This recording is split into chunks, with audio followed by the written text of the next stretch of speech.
44 দেখাচ্ছি বনু। অনেক অনেক আনন্দ আর কিছুটা মন খারাপের সাথে শুরু হচ্ছে আজকে আমার এই ব্লগ, আমার শোয়ের বিয়ের ব্লগ। আমি খুব লাকি ছিলাম যে এইভাবে ওকে প্রথম আমিই দেখেছি। তারপর ওকে যখন আনতে গেছিলাম আমাদের প্ল্যানটা ঠিক এরকম ছিল যে ওকে এরকম বাইকে করে ঠিক এভাবে বসিয়ে চাপিয়ে নিয়ে আসবো। যদিও সবাই আমার সাথে সাপোর্ট করেছিল, বাইক বাজাতে বাজাতে এইভাবে আনন্দ করতে করতে ওকে বিয়ের পিঁড়ি অবধি নিয়ে আসবো।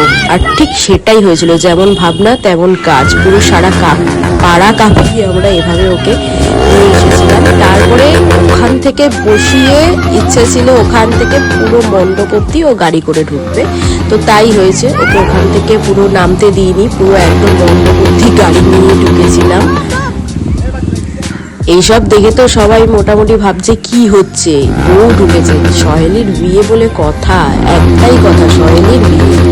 এইভাবে ওকে পুরোটা নিয়ে আসা হয়েছিল। সবাই বলছে যে লাড্ডুকে সবাই বলছিল যে বাবু তুই এরকম ভাবে গাড়িটা কেন বাজাচ্ছিস? সবাই বলছে যে কার বিয়ে?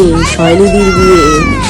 এরম করেই আমাদের আর সেই ছোটবেলা থেকে একসাথে থাকা থেকে বিয়ের মণ্ডপ অবধি পৌঁছে দেওয়া, এটা যে মানে কতটা আনন্দের সেটা বলে বোঝানোর নয়। এই সেই শুভক্ষণ যখন ওর বর গাড়ি নিয়ে চলে এসেছিল ঋষভ, আমরা সবাই দূরে দাঁড়িয়েছিলাম। আর এই দিকের একটা অবস্থা দেখাচ্ছি, গাড়ি যখনই থেমেছে এইদিকে চোখ মোছামুছি শুরু হয়ে গেছে। এত বছর একসাথে আমরা কাটিয়েছি, আর তারপরে আজকের আর কিছুক্ষণের অপেক্ষা, তারপরেও চলে যাবে আর পুরোপুরি ঋষভেরই হয়ে যাবে, অন্য কারোর।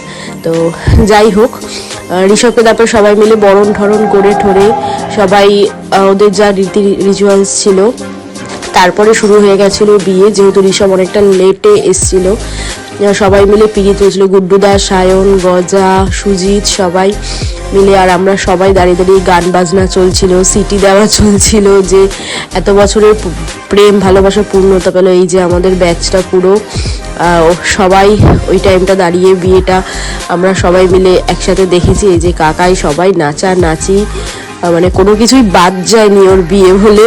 আর ব্রাইডের বান্ধবী মানে তো তার এক্সট্রা আনন্দ, যাই বলো তাই বলো। এই যে আমি ওদিকে বিয়ে চলছে আর এইদিকে আমাদের নাচ গানের শেষ নেই। নাচ গান শুরু যে হয়েছে ওটা আর থামছেই না, চলেই যাচ্ছে তো চলেই যাচ্ছে, ও আর থামার নয়। ঋষভ লাস্টে বলে দিল তোরা নাচ, আমি বিয়েটা সারি।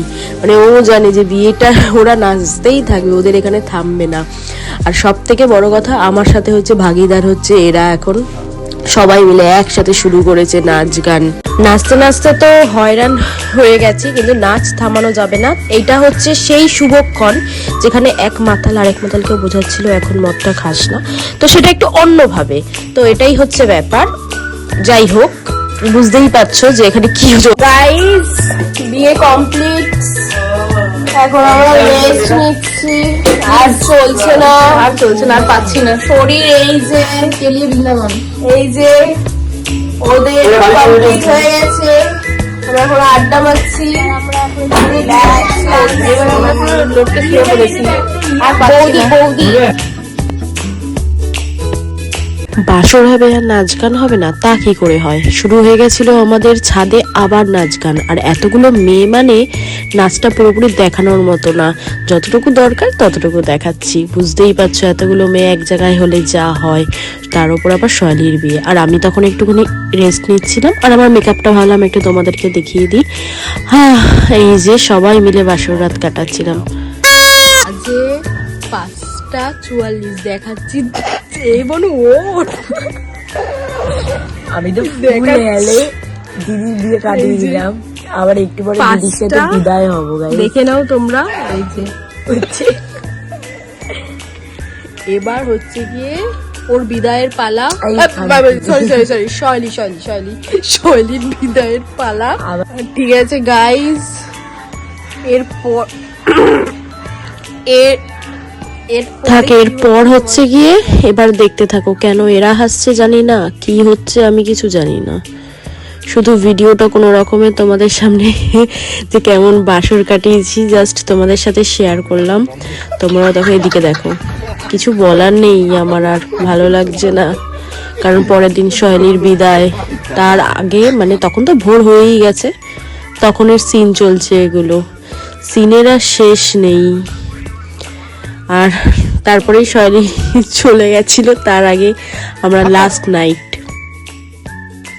Bye bye tata goodbye गया।